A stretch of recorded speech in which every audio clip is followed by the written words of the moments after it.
Hacia fines del siglo XIX, por la implementación de las sucesivas estrategias de gobierno, fundamentalmente de los presidentes Domingo Faustino Sarmiento y Julio Argentino Roca, las grandes extensiones de tierra de la República Argentina, que antes habían estado improductivas, se someten a un continuo proceso de colonización que, por las sucesivas oleadas inmigratorias, dan origen al surgimiento de pueblos y ciudades que se levantan en lo que antes era el desierto, recorrido en un primer momento por pueblos originarios nómades, como los indios querandíes y en parte ranqueles, y en un segundo momento por el gaucho, que tuvo interés en todo caso en la ganadería.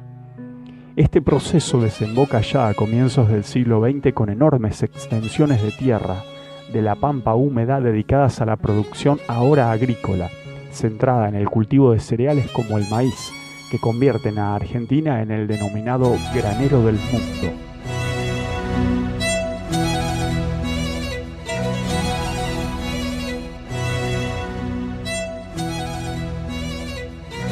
Durante las primeras décadas del siglo XX, la producción agropecuaria no contaba, lógicamente, con los avances de la ciencia y técnica de hoy. Las máquinas cosechadoras autopropulsadas no existían, por lo que el proceso de cosecha de los granos se efectuaba por esos años generalmente a mano por parte de miles de trabajadores golondrina que se desplazaban a zonas rurales en épocas de cosecha. A medida que, paulatinamente, la producción se tecnificaba y aparecían las primeras máquinas y tractores, también se requería la presencia de jornaleros temporarios, pues el proceso era muy distinto al de hoy, enormemente simplificado. En aquellos años, en cambio, cada cosecha movilizaba a toda una masa humana que se desplazaba al campo, ello sumado a un gran porcentaje de la población que vivía en el ámbito rural y se había establecido en las denominadas chacras, pertenecientes a las colonias de cada localidad. En octubre de 1944 fue sancionado el Estatuto del Peón Rural, impulsado por la cartera de Trabajo y Previsión ejercida entonces por quien sería el futuro presidente de la Nación, Juan Domingo Perón. El estatuto había introducido relevantes regulaciones para los peones rurales. Sin embargo, estas no alcanzaban a los asalariados rurales transitorios. Esa gran masa de trabajadores que se desplazaba siguiendo el ciclo de las cosechas se alojaba en precarias viviendas de campamentos improvisados, carentes de servicios mínimos como agua corriente y alcantarillado, y con muy fácil acceso para los roedores y la fauna local. Esas deficientes condiciones de vivienda e higiene y peores de alimentación hacían de este grupo social una víctima potencial. Pero además, por parte de quienes se habían radicado en el campo a vivir, se había instalado la creencia popular de que determinadas aves de rapiña como lechuzas, búhos, caurés, depredadores naturales de los roedores, eran pájaros de mala suerte y se los mataba innecesariamente. Esa alteración del equilibrio del ecosistema muy probablemente haya contribuido a aumentar la población de roedores. Fue en ese contexto que en el año 1943 comienzan brotes de una nueva y extraña enfermedad en una amplia zona de la pampa húmeda que abarcaba el noroeste de la provincia de Buenos Aires, el sur de Santa Fe y Córdoba y el noreste de La Pampa, es decir, la zona que concentra buena parte de la actividad agrícola del país. La enfermedad tenía una sintomatología parecida a la de la gripe, pero con una altísima letalidad, falleciendo la mitad de los infectados.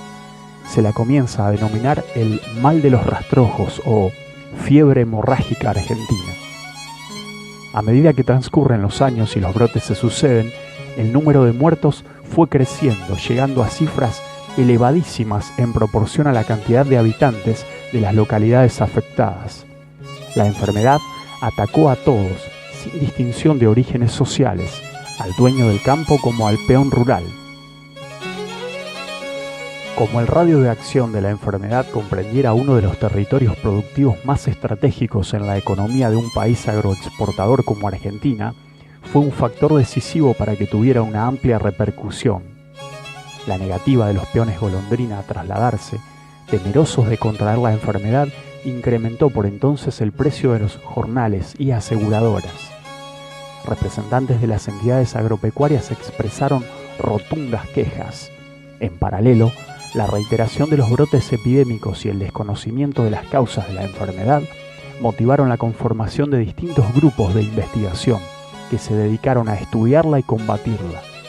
Así, un equipo de la Facultad de Medicina de la Universidad de Buenos Aires, dirigido por el doctor Armando Parodi, fue el primero en hacer públicos resultados que dieron cuenta de las causas de la enfermedad, descubriendo que era transmitida por una especie de roedor, el ratón maicero, logrando aislar un agente al que identificaron como un virus, luego llamado virus Junín, en septiembre de 1958.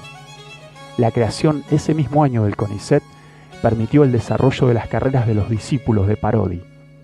En otro de esos grupos se encontraba el doctor Julio Maistegui, que en el año 1965, siguiendo el ejemplo del doctor Salvador Massa con el mal de Chagas, se instala en Pergamino, epicentro de la zona endémica, para estudiar la enfermedad.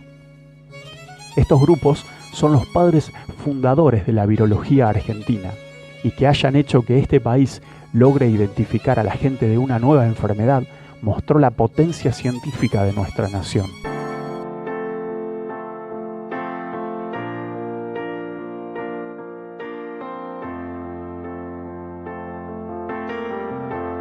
Julio Isidro Maistegui nació en Bahía Blanca el 25 de agosto de 1931. En 1957 se graduó como médico en la Universidad de Buenos Aires. Al año siguiente comienza una especialización en enfermedades infecciosas en el Hospital de Boston y en el año 1964 obtiene el máster en salud pública en la Universidad de Harvard. Al retornar a la Argentina en 1965, mientras inicia sus trabajos en Pergamino, obtiene el máster en epidemiología de la Universidad de Londres. La elección de la ciudad de Pergamino, en el noreste de la provincia de Buenos Aires, coincidió con el epicentro geográfico de la enfermedad.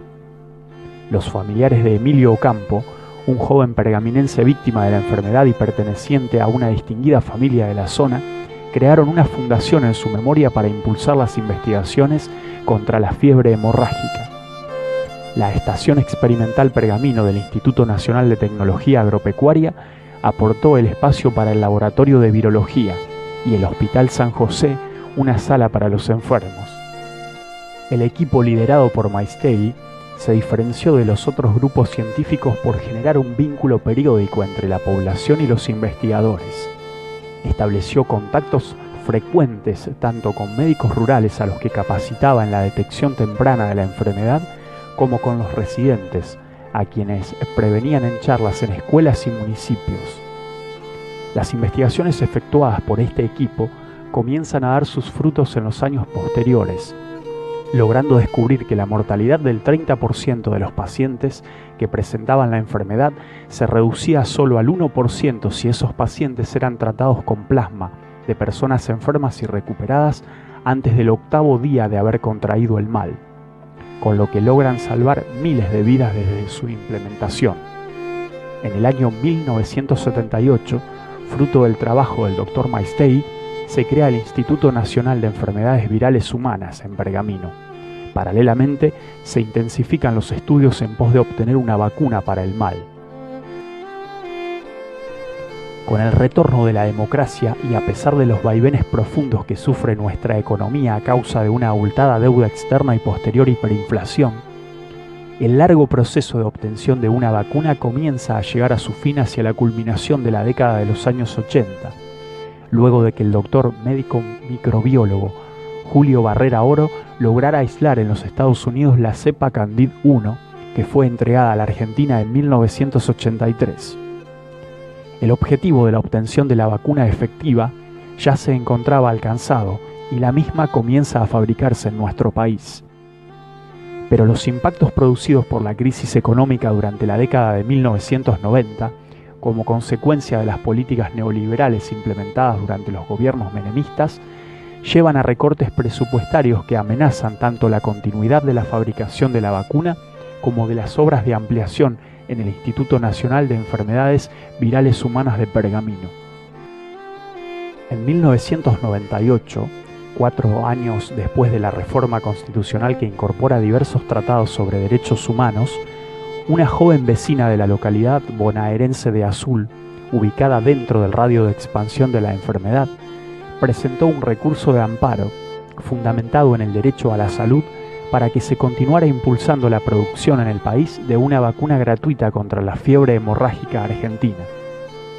Tras un revés en primera instancia, se hizo finalmente lugar a la demanda instando al Ministerio de Salud y Acción Social y al Ministerio de Economía a cumplir estrictamente y sin demoras con el cronograma para la construcción del laboratorio que fabricaría la vacuna.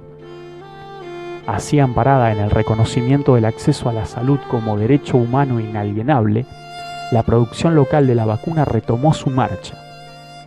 Finalmente, en el año 2007, la vacuna Candid 1 fue incorporada al Programa Nacional de Inmunizaciones y su producción y distribución se encuentra actualmente a cargo del Instituto Nacional de Enfermedades Virales Humanas de Pergamino, que en el devenir de este proceso se ha extendido además en su accionar hacia el estudio de otras enfermedades, como liderando el Programa Nacional contra el Dengue, Fiebre Amarilla, e interviniendo activamente en investigaciones contra el hantavirus y hoy el COVID-19. El 29 de agosto de 1993, Julio Isidro Maistegui falleció a los 62 años de edad. Durante su vida había sentado las bases para que el proyecto de desarrollo de la vacuna pudiera concretarse. El minucioso estudio epidemiológico que él había efectuado permitió que se gestara el conocimiento suficiente para avanzar hacia la vacuna, y pudo ver en acción a la misma antes de morir. Por su distinguida labor, gracias a la cual se salvaron miles de vidas, se lo calificó como el hombre que hizo surgir la ciencia en medio del maizal, y es sin duda uno de los grandes hombres de ciencia de nuestra nación que merece el recuerdo perpetuo por su labor y ejemplo. En su homenaje, el Instituto Nacional de Enfermedades Virales Humanas de Pergamino, desde 1994, lleva su nombre.